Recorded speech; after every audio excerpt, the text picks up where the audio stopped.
તો ગાઈસ ઉનાળો ચાલુ થઈ ગયો છે એટલે આપણે સિકંજી પીવડાવીશું. આજે તમે જેટલા ગ્લાસ સિકંજીના પીશો એટલા હું 10 રૂપિયા તમને આપીશ. ચલો તો ગાઈસ આપણી સિકંજીના ગ્લાસ બનીને રેડી થઈ ગયા છે. તો હવે ચેલેન્જ સ્ટાર્ટ કરીએ.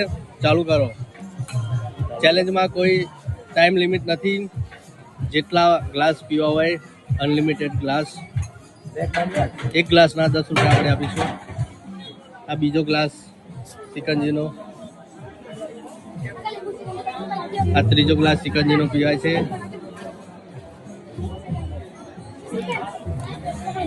ચોથો ગ્લાસ. લાગે છે ભાઈ આજે 10 ગ્લાસ સિકંજીના પી જશે.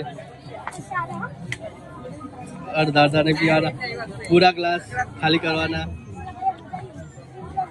પાંચમો ગ્લાસ પૂરો થઈ ગયો છે. છઠ્ઠો. 10-15 તો ખાલી થઈ જશે આજે લાગે છે. હા 22, 2, 4, 6. ભાઈએ 6 ગ્લાસ જ પીધા છે અને એક તો હજી અડધો બાકી મૂક્યો છે. એટલે આપણે 6 ગ્લાસના 60 રૂપિયા ભાઈને આપી દઈશું.